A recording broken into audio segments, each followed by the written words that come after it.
What's going on, guys? Welcome to another Airsoft Megastore Loadout Challenge. Now this week we are going to be covering DMR's designated marksman rifles, not as long range as sniper rifles and way more mobile.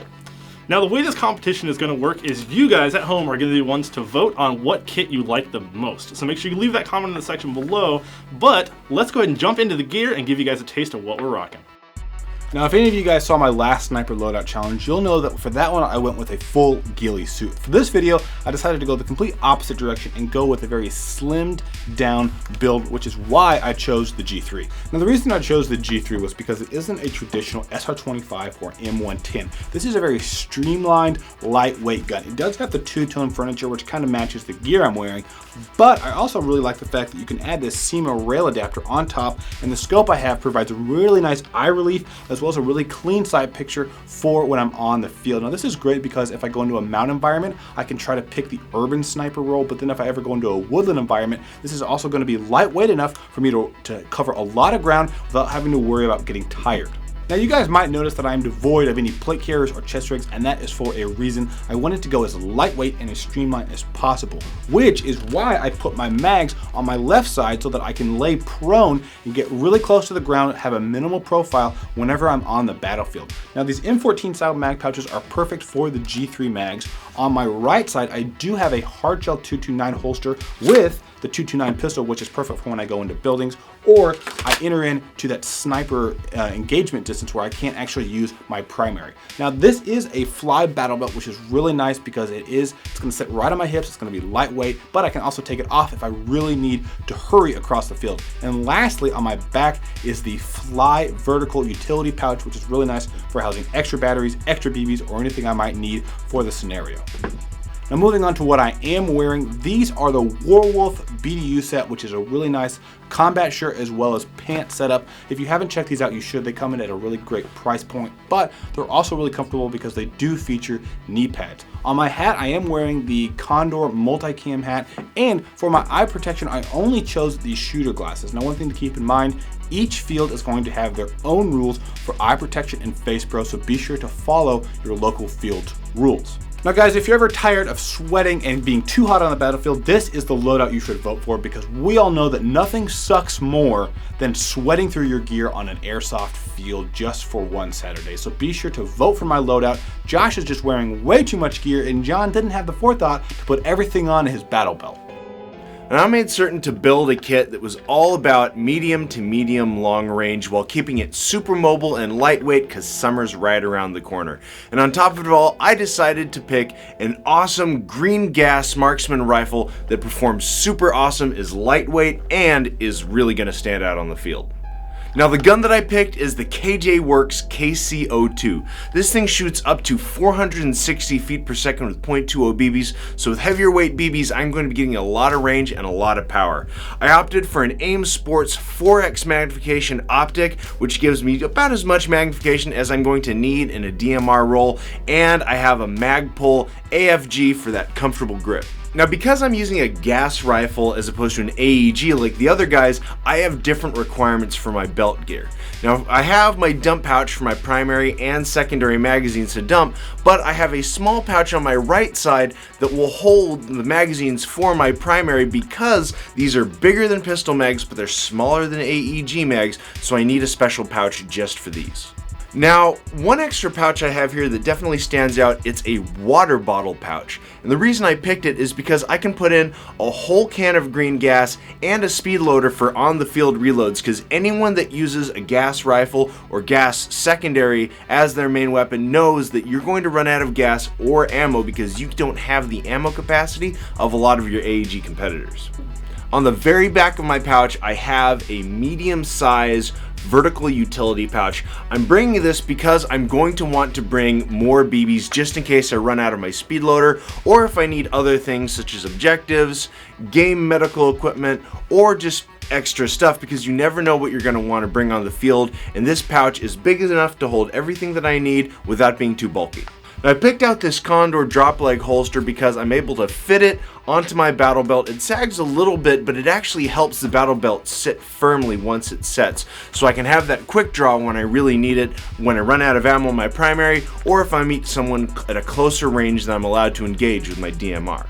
Now my sidearm is a tan KWA 1911 PTP. This thing is an excellent sidearm. It's a great pistol like most of KWA's lineup, but the 1911s I've always thought stand out. Now I also have a hydration pack which I'm wearing. This is an AMA hydration pack. It's really low profile because I'm going to be running around a lot trying to support fellow players on my team, and it's going to be hot because we're coming up on summer, so I'm going to need that. And I have this veil not only for multiple uses, for covering it over my head, putting it over my face, but also obscuring the blue hose of the hydration pack. Now for my top gear, I have a Condor mesh baseball cap. I love these because they're super lightweight and they breathe super easily, which is going to be great for summer.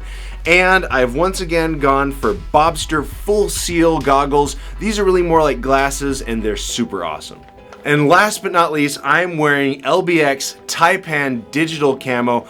I love this pattern. I think it's super cool. It's a great alternative to a lot of arid patterns, and it is great in coastal areas that are dry but also have a bit of green in them. I built my kit around this gun. I'm trying to keep myself lightweight so I'm not going to heat up, and I've got all the gear that I need in unobstructive locations. Unlike Josh, I don't look like one of the guys that Arnold shot in Commando who would just fall out of a guard tower, and unlike Ross, I don't look like a dollar store G.I. Joe. So I've got the utility and I don't look like a goober. What's going on, guys? I was really excited to do a DMR challenge loadout because they happen to be one of my favorite all-time rolls. Now the gun I chose also happens to be one of my favorite guns, which is the SVD.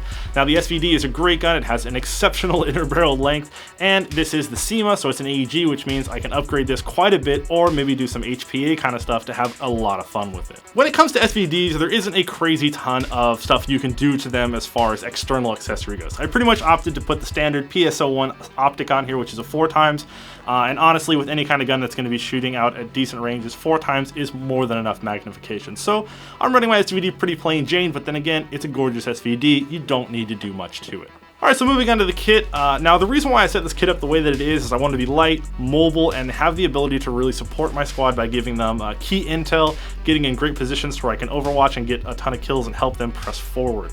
So the idea behind this kit is something that's very light and offers me everything I need and not a lot of stuff that I don't. So starting from top to bottom, let's jump into it. Alright, so moving from top to bottom, I got a Rothko Boonie hat on. This is awesome. It's multi-cam. It's going to help me blend in. I can throw foliage on there if I need it.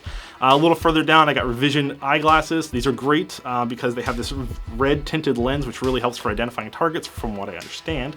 Moving a little further down, I have a face wrap, which is just cool to help, conceal your face, a little added protection, and overall conceal my face.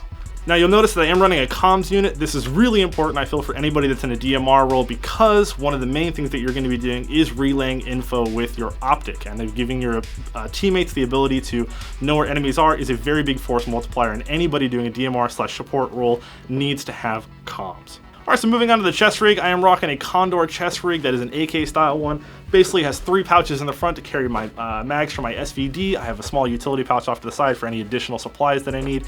And on the right here, I've basically tucked in the other utility pouch, put a holster in there for my KWA Tokarev, and a little knife just in case I have to get any close quarter stuff. I have the ability to do that when I'm breaching buildings. Now, one of the things that's really important for going to any op, especially if you're going to be doing a DMR role where you're going to be out in the field for quite a bit of time, is hydration. So I got a Condor Oasis.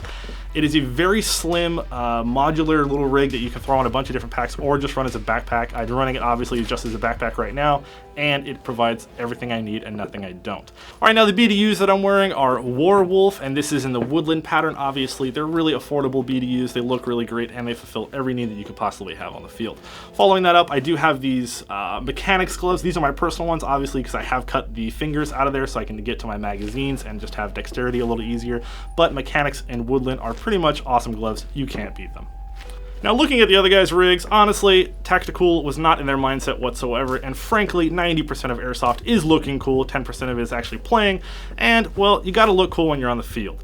Not to mention the fact that Ross didn't even bring a hydro carrier, so clearly he wasn't thinking when he was thinking about building this loadout. But obviously, you guys, you know who's gonna win. Vote for the SVD loadout because it is frankly what you probably would be wearing as well. All right, guys, well, thanks for watching. Be sure to put your vote in the comment section below about what gear or gun build you like the best. Additionally, you know that we love doing these and you guys like seeing them, so let us know in the comments section which gun or model type you would like us to build our next loadout around.